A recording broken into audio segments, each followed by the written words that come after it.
ನೀವೇ ನಿಮ್ಮ ಮಗಳಿಗೆ ಸ್ವಲ್ಪ ಬುದ್ಧಿ ಹೇಳಿ ಒಪ್ಪಿಸಿ. ಅಲ್ಲ, ಈ ಕಂಡೀಷನ್ ಯಾಕೆ? ಮದುವೆಗೂ ಇದಕ್ಕೂ ಏನು ಸಂಬಂಧ? ನೋಡಿ ಸರ್, ನಾವು ನಿಮ್ಮ ಹಾಗೆ ಶ್ರೀಮಂತರಲ್ಲ, ಮಿಡಲ್ ಕ್ಲಾಸ್ ಫ್ಯಾಮಿಲಿ. ನಮಗೂ ಚಿಕ್ಕ ಪುಟ್ಟ ಆಸೆ ಇರುತ್ತಲ್ವಾ? ಅದು ಅಲ್ಲದೆ ಇವಳನ್ನ ಜೀವನ ಪೂರ್ತಿ ಸಾಕೋದಕ್ಕೆ ವರದಕ್ಷಿಣೆ ವರೋಪಚಾರ ಅಂತ ತಗೋಬೇಕಲ್ವಾ? ಇದನ್ನೇ ವರದಕ್ಷಿಣೆ ಅಂದ್ಕೊಳ್ಳಿ. ನಾನೇನು ಇವಳಿಗೆ ಕಂಡೋರ್ ಮನೆ ಚಾಕ್ರಿ ಮಾಡುವಂತಿಲ್ವಲ್ಲ, ಮಾಡ್ಲಿಂಗ್ ಮಾಡುವಂತಿದ್ದೀನಿ. ತಿಂಗಳಾದರೆ ಸಂಸಾರ ತೂಗ್ಸೋಕೆ ಆದಾಯ ಬೇಕಲ್ವಾ? ನೋಡಪ್ಪ, ಆದಾಯದ ಬಗ್ಗೆ ಚಿಂತೆ ಮಾಡಬೇಡ. ತಿಂಗಳಾದರೆ ಪಾರ್ವತಿಗೆ 10,000 ರೂಪಾಯಿ ಸಂಬಳ ಬರುತ್ತೆ, ನಿನಗೂ 20,000 ಬರುತ್ತೆ. ಇದರಲ್ಲಿ ಸುಖವಾಗಿ ಜೀವನ ಮಾಡ್ಬೋದಲ್ಲಪ್ಪ. ಜೀವನ ನಡೆಸೋದ್ರ ಬಗ್ಗೆ ನನಗೆ ಹೇಳ್ಕೊಡ್ಬೇಡಿ. ಪಾರ್ವತಿಗೆ ನಮ್ಮ ಕಂಡೀಷನಿಗೆ ಒಪ್ಪೋಕೆ ಹೇಳಿ. ಅಷ್ಟಕ್ಕೂ ಮಾಡ್ಲಿಂಗ್ ಅನ್ನೋದಂಥ ದೊಡ್ಡ ವಿಷಯ ಏನಲ್ವಲ್ಲ. ಲಕ್ಷ ಲಕ್ಷ ದುಡ್ಡು ಬರುತ್ತೆ ಅಂದಾಗ ಯಾಕೆ ಬೇಡ ಅನ್ಬೇಕು ಹೇಳಿ? ಇವಳು ಮಾಡ್ಲಿಂಗ್ ಮಾಡಿದ್ರೆ ಮಾತ್ರ ಈ ಮದುವೆ ನಡೆಯುತ್ತೆ, ಇಲ್ಲ ಅಂದರೆ ಇಲ್ಲ. ಏನ್ರಿ, ನೀವು ಸಂಬಂಧ ನೋಡಕ್ಕೆ ಬಂದ್ರ ಇಲ್ಲ ವ್ಯವಹಾರ ಮಾಡಕ್ಕೆ ಬಂದ್ರ? ಮಾತು ಎತ್ತಿದ್ರೆ ದುಡ್ಡು ದುಡ್ಡು ಅಂತ ಇದ್ದೀರಲ್ಲ. ನೋಡಿಪ್ಪ, ನನ್ನ ಮಗಳು ಮುಗ್ದೆ, ಮನಸ್ಸಿನಲ್ಲಿ ಒಂಚೂರು ಕಲ್ಮಶ ಇಲ್ಲದೆ ಇರೋಳು.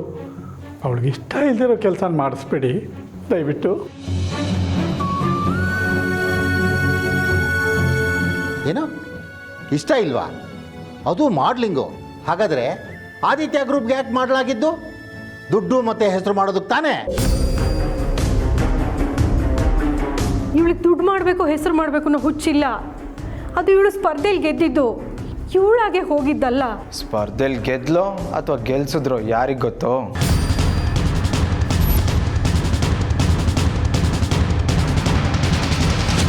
ಮಾಡ್ಲಿಂಗ್ ಗಂಧ ಗಾಳಿ ಗೊತ್ತಿಲ್ದವಳು ಅಂಥ ದೊಡ್ಡ ಕಂಪ್ನಿಗೆ ಬ್ರ್ಯಾಂಡ್ ಅಂಬಾಸಿಡರ್ ಹಾಕೋಕ್ಕೆ ಈಗ ಸದ್ಯ?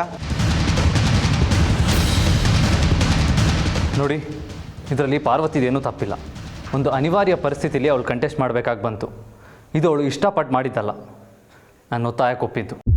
ಓಹೋ, ನೀವು ಒತ್ತಾಯ ಮಾಡಿದ್ರೆ ಒಪ್ತಾಳೆ ಅಂದರೆ ಅದಕ್ಕೇನಾದರೂ ಸ್ಪೆಷಲ್ ರೀಸನ್ ಇರಬೇಕಲ್ವಾ?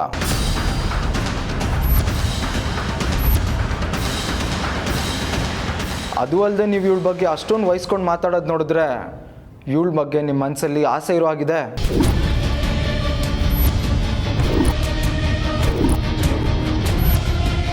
ಅಷ್ಟೊಂದು ಆಸೆ ಇದ್ದರೆ ನೀವೇ ಇವಳನ್ನ ಮದುವೆ ಆಗಿ